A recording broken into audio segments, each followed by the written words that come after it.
শেখ হাসিনার পতন এবং পালিয়ে যাওয়ার পর প্রেসিডেন্ট শাহাবুদ্দিন চুপ্পুকে অপসারণের চেষ্টা হয়েছিল অল্প কিছুদিনের মধ্যেই। এই দাবি বিভিন্ন দিক থেকে এসেছিল।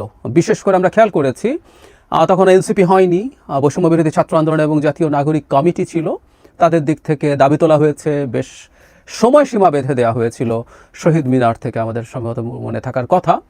এবং এই একই দাবি আরও আগে থেকে করেছেন এবং পরেও কন্টিনিউ করে গেছেন জনাব পিনাকি ভট্টাচার্য, অত্যন্ত ইনফ্লুয়েন্সিয়াল অ্যাক্টিভিস্ট, আমরা এভাবেই বলবো, সবচেয়ে ইনফ্লুয়েন্সিয়াল এভাবে বলাই যায়। তিনি এই দাবি ক্রমাগত করে গেছেন, কিন্তু শেষ পর্যন্ত ওটা কার্যকর হয়ে ওঠেনি। বিএনপি প্রায় প্রকাশ্যে অবস্থান নিয়েছিল চুপ্পুকে অপসারণের বিরুদ্ধে। সেই একই রকম দাবিতে আবার জনাব পিনাকি ভট্টাচার্য দাবি তুলেছেন। গতকাল তার একটা ভিডিও আমি দেখলাম, যেখানে তিনি অভিনব একটা প্রস্তাব নিয়ে এসছেন, সেটা হচ্ছে চুপ্পুকে সরাতে হবে এবং চুপ্পুকে সরানোর জন্য বেশ কিছু কারণ তিনি সামনে এনেছেন। এই কারণগুলো যৌক্তিক কিনা, সঠিক কিনা, আমরা সেটা নিয়ে খানিকটা আলাপ করতে চাই। এবং অভিনব এই কারণে বলছি যে চুপ্পুকে যদি অপসারণ করা যায়, তার জায়গায় প্রেসিডেন্ট হিসেবে বেগম খালেদা জিয়াকে তিনি প্রপোজ করেছেন। ইন্টারেস্টিং। কেন এই ধরনের প্রস্তাব আমাদের সামনে আসছে সেটা নিয়ে আলাপ করার জন্য এই ভিডিও। জনাব পিনাকি তার ভিডিওতে অনেকগুলো কথা বলেছেন এবং জনাব চুপ্পুকে কেন অপসারণ করতে হবে, আমি নীতিগতভাবে এটা মানতে প্রস্তুত আছি। অত্যন্ত নিচু স্তরের একজন মানুষ তিনি তার ভিডিওতে দেখিয়েছেন, যিনি শেখ হাসিনাকে কদমবুসি করেন, 3 মাস ধরে কদমবুসি আর নেন না, তার মানে পায়ের ধুলা নিতে পারছেন, পায়ের ধুলা শব্দটা বলছেন। প্রেসিডেন্ট হওয়ার পর একটা মানুষ এসব কথাবার্তা বলছেন, তিনি রাষ্ট্রের সর্বোচ্চ পদে, এত নিচু স্তরের মানুষ, এটা নিয়ে আমার কোনো রকম কোনো দ্বিধা নেই। এস আলমের কর্মচারী ছিলেন, রাইট। এবং জনাব পিনাকি এখানে আরেকটা হাইপোথেসিস এনেছেন, সেটা হচ্ছে মুজিব বাহিনীতে ছিলেন। এগুলোরও এক ধরনের, ছাত্রলীগ, মুজিব বাহিনী, এগুলোর এক ধরনের হিস্ট্রি তিনি এনেছেন। আমি এগুলো সরিয়ে রাখছি, সব সরিয়েও বলছি, কিছু হোক না হোক অত্যন্ত নিচু স্তরের একজন মানুষ, এটা নিয়ে আমার কোনো দ্বিধা নেই। এবং শেখ হাসিনার প্রেসিডেন্ট হতে হলে নিচু স্তরের মানুষই হতে হবে, এটা নিয়ে আমরা কেউ দ্বিমত করব না। এবং এটাও সত্য, শেখ হাসিনার নিযুক্ত এই মানুষটা দেশের সর্বোচ্চ পদে রয়ে গেছেন, এটাও শোভন না, সব কিছু আমরা একমত। কিন্তু তিনি বিপজ্জনক কিনা, এই আলাপটা দীর্ঘদিন থেকে হয়েছে। মানে যখন তাকে অপসারণের কথা হচ্ছিল তখন নানান রকম কথাবার্তা, মানে একটা উদাহরণ দেই, জনাব ওয়াকারুজ্জামান সম্পর্কে বলা হতো তিনি ভারতের লোক। ইভেন জনাব পিনাকি ভট্টাচার্য অনেকবার এই আলাপ করেছেন, তিনি তার জায়গা থেকে সেটা তার মতো করে অ্যাস্টাবলিশ করার চেষ্টা করেছেন। এবং আমাদের দেশে অনেকে বলেছেন যিনি ভারতের লোক, শেখ হাসিনার লোক, একই সাথে প্রেসিডেন্ট ভারতের লোক, শেখ হাসিনার লোক, সুতরাং তারা দুজন মিলে জরুরি অবস্থা জারি করে দিয়ে নাকি কী করে ফেলবেন। আমি অনেককেই একই আলাপ করতে দেখেছি। পরে রীতিমতো আমি এটা একটা আলাদা ভিডিও করে দেখিয়েছি, বাংলাদেশে জরুরি অবস্থা জারি প্রেসিডেন্ট করতে পারে না। মানে আমরা প্রেসিডেন্টের নামে অনেক কিছু দেখি, আসলে এগুলো প্রেসিডেন্ট করেন না, এই জিনিসটা আমরা ধরতে পারি না। এমনকি জরুরি অবস্থার জন্য প্রধানমন্ত্রীর কনস্টিটিউশনে আমাদের এখন প্রধান উপদেষ্টা, তার কাউন্টার সিগনেচার লাগবে, সুতরাং উনি না চাইলে কখনোই এটা হবে না। ধরুন যে কোনো দণ্ডপ্রাপ্ত আসামিকে ক্ষমা করে দিতে পারেন প্রেসিডেন্ট। রাষ্ট্রপতির ক্ষমা বলে আমরা একসময় ছোটবেলায় রাষ্ট্রপতিকে গালিগালাজ করতাম যে রাষ্ট্রপতি এটা এই বিরাট খুনিকে ক্ষমা করে দিয়েছে। উত্তর হচ্ছে সব প্রধানমন্ত্রীর ক্ষমা। কনস্টিটিউশন আর্টিকেল 48(3) খুব ক্লিয়ারলি লেখা আছে, খুব বেসিক কনস্টিটিউশন আন্ডারস্ট্যান্ডিং আমাদের যারা আছে আমরা তারা জানি যে দুটো কাজ, একটা প্রধানমন্ত্রী নিয়োগ করা এবং আরেকটা হচ্ছে প্রধান বিচারপতি নিয়োগ করা। এই দুটো বিষয় ছাড়া তার আর কোনো রকম কোনো ব্যক্তিগতভাবে সিদ্ধান্ত নেওয়ার ক্ষমতা নাই, কোনোভাবেই নাই। মানে একটা বিল তার কাছে পাঠালে তিনি ওটা একবার বিবেচনার জন্য বলতে পারেন, আর তিনি যদি সেটা না পাঠান, নিজের কাছে রেখে বসেও থাকেন, এটা 15 ডেজ পরে সিগনেচার হয়ে গেছে বলে ধরে নেওয়া হবে। এই হচ্ছে প্রেসিডেন্টের ক্ষমতা। আর অর্থ বিল মানে যদি হয় সেটা তিনি ফেরতও পাঠাতে পারবেন না, একটু রিকনসিডার করো, সেই ক্ষমতাও তার। মানে ফাতেহা পড়া কবরে গিয়ে শাহাবুদ্দিন আহমদ বলেছিলেন, এছাড়া কোনো কাজ নেই, ট্রুলি কোনো কাজ নেই। এই রাষ্ট্রপতি চুপ্পু থাকাটা অসুন্দর, কিন্তু চুপ্পু থেকে কোনো ক্ষতি করতে পারবে এই আর্গুমেন্ট একেবারেই ভুল, একেবারেই ভুল। জনাব পিনাকি চুপ্পুকে না সরানোর কারণে কি ক্ষতি হচ্ছে বলে বলছেন যে কিছুই করা যাচ্ছে না, না জুডিশিয়ারিতে, না পুলিশে, না প্রশাসনে, না সেনাবাহিনীতে, মানে কিছুই নাকি করা যাচ্ছে না। এবং তার ভাষ্য মতে জুলাই সনদ করা যাচ্ছে না, সংস্কার করা যাচ্ছে না, এই সব কিছুর পেছনে নাকি চুপ্পু। ইয়াস, উনি এগুলো বলেছেন। একটা কথা খুব স্পষ্টভাবে আমরা বলতে চাই, এই যা করা যাচ্ছে না, যা করা হচ্ছে না, এগুলোর প্রত্যেকটা দায় ডক্টর ইউনূস সরকারের এবং ডক্টর ইউনূসের। সোজা সাপটা কথা, কোনো কিছু করার ক্ষেত্রে কোনো ব্যারিয়ার তৈরির ন্যূনতম ক্ষমতা চুপ্পুর নেই। আই রিপিট, এইসব কোনো ক্ষেত্রে কোনো রকম ব্যারিয়ার তৈরি করার ন্যূনতম ক্ষমতা চুপ্পুর নেই। এবং এই চুপ্পুর আগেও, ওর মেরুদণ্ড আগেই ছিল না, কিন্তু শেখ হাসিনার পালিয়ে যাওয়ার পর এখন যে জায়গায় আছেন ওটা আর কিছু নাই, ওটার অবস্থা আরও খারাপ।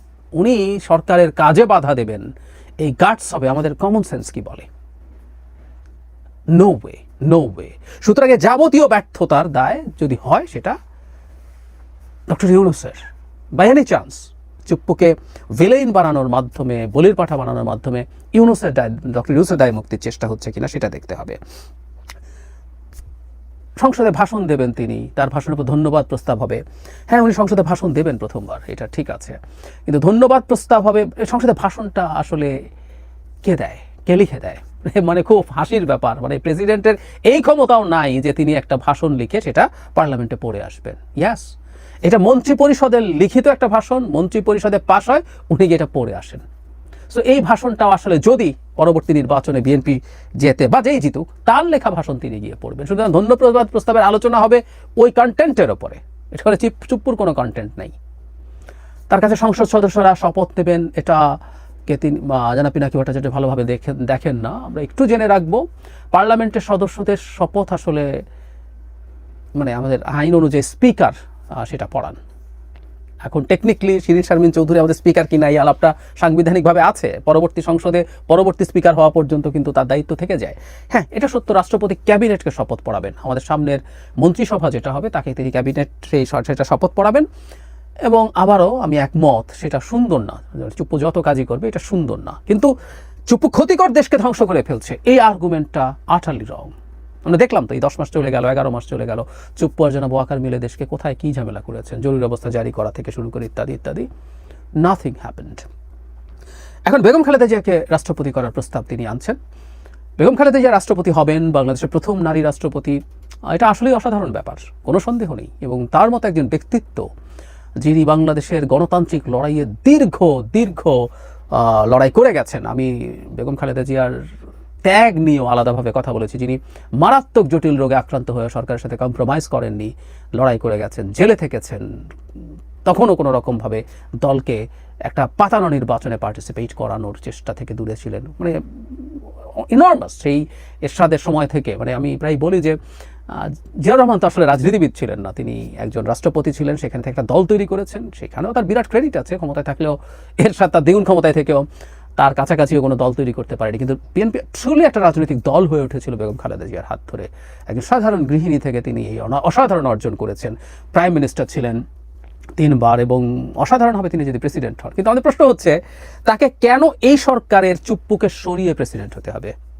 আমরা মোটামুটি চোখ বন্ধ করে বলে দিতে পারি বিএনপি ক্ষমতায় আসছে, বিএনপি ক্ষমতায় আসছে, আসলে এটা বিরোধীরাও জানে। আমি প্রায় দেখি বিরোধীরা বলেন বিএনপি তাড়াতাড়ি নির্বাচন চায় কারণ বিএনপি ক্ষমতায় এসে লুটপাট করতে চায়। তার মানে তারাও বলছে বিএনপি ক্ষমতায় আসবে, বোঝে। তো তাই যদি হয় বিএনপি তাদের নিজেদের ভোটে বেগম খালেদা জিয়াকে রাষ্ট্রপতি বানাবেন, একটা নির্বাচিত সংসদ, এখন অবশ্য এই সংসদের এখনও রাষ্ট্রপতি কীভাবে নির্বাচিত হবে পুরোপুরি সম্ভবত শেষ হয়নি আলোচনা। এই পার্লামেন্টের ভোটের বাইরেও একটা ডিফারেন্ট ইলেকট্রাল কলেজের আলাপ আছে, যেখানে লোকাল গভর্নমেন্টকেও ইনক্লুড করার আলাপ আছে। যেটাই হোক না কেন, সেটা বিএনপি আসার পরে বিএনপি এই কাজটা করতে পারবে, এটাই সবচেয়ে গৌরবের ব্যাপার। এখনকার সিস্টেমও যদি থাকে, একটা জেনুইন নির্বাচনে গঠিত জেনুইন পার্লামেন্টের পার্লামেন্টারিয়ানরা বেগম খালেদা জিয়াকে প্রেসিডেন্ট নির্বাচন করছেন, তাহলে এখন কেন? জনাব পিনাকি যেটা বলার চেষ্টা করছেন যে এখানে প্রধান উপদেষ্টা থাকলেন আর উপরে বেগম খালেদা জিয়া যদি থাকেন, তাহলে সব কিছু খুব নিরাপদ থাকবে, নির্বাচনটার ব্যাপারে আর কোনো কনফিউশন থাকবে না। আবারও একই কথা, বেগম খালেদা জিয়া যদি রাষ্ট্রপতি থাকেন এবং সরকার যদি নির্বাচনকে ম্যানিপুলেট করতে চায়, সরকার বলছে কিন্তু, নির্বাচন কমিশন বলছি না, নির্বাচন কমিশন নির্বাচন করে এই আলাপগুলো করি না আমি, এগুলো শেখ হাসিনা করতেন। টেকনিক্যালি কথাগুলো ঠিক আছে, কিন্তু এগুলো আসলে বাংলাদেশের বাস্তবতা না। এই কারণে আমরা তত্ত্বাবধায়ক সরকার নিয়ে ভীষণ শোরগোল করেছি। 11 সালে যখন বাদ করেছে পঞ্চদশ সংশোধনী থেকে, শেখ হাসিনা যে মানে শয়তানি করতে যাচ্ছে, সেই শয়তানি আমরা ধরতে পেরে তখন থেকে শোরগোল করি। সো তখন যদি ডক্টর ইউনূস সরকার বা তার সরকারের একাংশ নির্বাচনকে ম্যানিপুলেট করতে চায়, বেগম খালেদা জিয়া ঠেকাতে পারার কোনো কারণ নেই, কোনো কারণ নেই। রাষ্ট্রপতির ওই ক্ষমতাই নেই। সুতরাং এগুলো প্রত্যেকটাই আসলে কোনোভাবে যৌক্তিক না তাকে এখন করানোর জন্য, বরং এখন রাষ্ট্রপতি যদি তাকে করাতেও হয়, এটাও একটা স্পেশাল র্যাটিফিকেশন পরে লাগবে। আইনগতভাবে এটা অসাংবিধানিক এবং বেআইনি হবে। কারণ একজন রাষ্ট্রপতি যদি চলে যান, নতুন রাষ্ট্রপতি নির্বাচন করে সংসদ, এখন সংসদ নেই, তো বেগম খালেদা জিয়াকে রাষ্ট্রপতি হিসেবে যে নিযুক্ত করা যাবে না তা না। তখন আবার আমাদের তো অনেক কিছুর ক্ষেত্রেই সাংবিধানিক রীতি আমরা ভেঙেছি, সংবিধানকে লঙ্ঘন করেছি। যেমন আমি প্রায় বলি 3 মাসের মধ্যে নির্বাচন হওয়ার কথা ছিল, সেটা তো হয় নাই, সো এটা র্যাটিফাই করতে হবে, এরকম আরও বেশ কিছু জিনিস করতে হবে। তখন বেগম খালেদা জিয়া যে রাষ্ট্রপতি হলেন সেটাকেও র্যাটিফাই করতে হবে। দরকারটা কি এটার? কোনো দরকার নেই। বরং বেগম খালেদা জিয়া তার সাংসদদের ভোটে প্রধানমন্ত্রী নির্বাচিত হবেন, এটা বেস্ট অপশন। কেন জনাব পিনাকি ভট্টাচার্য এভাবে এটাকে প্রপোজ করছেন? আমি ধারণা করি চুপ্পুকে সরানোর জন্য আবার একটা চেষ্টা, এবং এই চেষ্টাটাকে খানিকটা লেজিটিমেসি দেওয়ার জন্য দুটো কাজ তিনি করেছেন। একটা হচ্ছে অনেক ক্ষতিকর চুপ্পু, সেটা বোঝানোর চেষ্টা, যেটা একেবারেই ভুল তথ্য। আর বেগম খালেদা জিয়াকে এখানে প্রপোজ করার মাধ্যমে বিএনপির অন্তত কিছু মানুষের এক ধরনের সহানুভূতি পাওয়া যায় কিনা, সো দ্যাট মাঠে আমি ধারণা করি আবার এই দাবিটা আনা তাদের জন্য, বা কেউ আনবে তাদের হয়ে, তার সাথে অনেকেরই যোগাযোগ আছে। আর বলেছি উনি একজন গুরুত্বপূর্ণ অতি প্রভাবশালী ইনফ্লুয়েন্সার, অ্যাক্টিভিস্ট, তার প্রচুর ভক্ত আছেন, সমর্থক আছেন, তারা নামবেন, সাথে যদি বিএনপিও যুক্ত হয় সেটা হতে পারে। আর আরেকটা কারণ এটা হওয়ার সম্ভাবনা আছে, আমরা সাম্প্রতিক সময়ে জনাব পিনাকি ভট্টাচার্যকে খুবই বিএনপির বিপরীতে অবস্থান নিতে দেখেছি নির্বাচনের প্রশ্নে। এটাও খুবই ইন্টারেস্টিং, তিনি নির্বাচনটাকে কম সময়ের মধ্যে চাওয়াটাকে এমনভাবে ন্যারেট করেছেন যেটা ভারতীয় এজেন্ডা, এবং যারা এটা চাইবেন তারা ভারতের দালাল। ইনফ্যাক্ট আমি নিজেও নির্বাচন আর্লিতে ঠিক একই রকমভাবে ট্যাগড হয়েছি, তার অনেক ফলোয়ার্স, অনেক ভক্ত, তারা এটাকে খুবই ভালোভাবে নিয়েছেন, নিয়ে যেখানে প্রয়োজন সেখানে ঠিক একইভাবে বলে গেছেন। আমরা তারপরে এটা ব্যক্তিগতভাবে আমার কাছে খুব ভালো লাগে যে তিনি অন্তত এখন এই যে নির্বাচন ফেব্রুয়ারিতে হওয়ার সম্ভাবনা আছে, তিনি একটা ভিডিওতে ফেব্রুয়ারিতে নির্বাচন হলে ভালো হবে বলছেন, যেটা আদতে তার আগের যে অবস্থান এটাও খুবই দ্রুত নির্বাচন। তিনি তো চেয়েছিলেন যে 5 বছর সরকার থাকবে, সেটারও একটা ফর্মুলা তিনি দিয়েছিলেন, তাতে ভারতের আধিপত্যবাদ বা সব কিছুকে মোটামুটি সামলে পরবর্তী সরকার আসতে পারবে। কিন্তু তার জায়গায়ও এখন তিনি ফেব্রুয়ারিতে নির্বাচন অ্যাগ্রি করছেন, এবং সেটা এক অর্থে মানে বিএনপি যা চাইছে, ইভেন শুধু বিএনপি না, মানে এই নির্বাচনটা সেনাপ্রধান চেয়েছেন, তিনিও, এবং যারা চেয়েছে প্রত্যেকে তো আসলে দালাল হয়ে গিয়েছিল ভারতের, কিন্তু তিনি এখন এই ব্যাপারে অ্যাগ্রি করছেন আমরা ধারণা করি, এবং এই নির্বাচনটা ফেব্রুয়ারির দিকে তার সমর্থন আছে। তার যে অবস্থানগত পরিবর্তন সেটার কারণেই তিনি হয়তো বিএনপির যে সাপোর্টার্স আছে তাদের প্রতি তিনি একসময় খুবই হার্শ ছিলেন, দলের প্রতি খুবই হার্শ ছিলেন, আর এখন সেটার খানিকটা কম্পেনসেশন হয়তো এর মাধ্যমে করার চেষ্টা করছেন। আমি জানি না, কিন্তু আমি জাস্ট আমার একটা বাইরে থেকে একজন অবজারভার হিসাবে আমার ধারণা বললাম।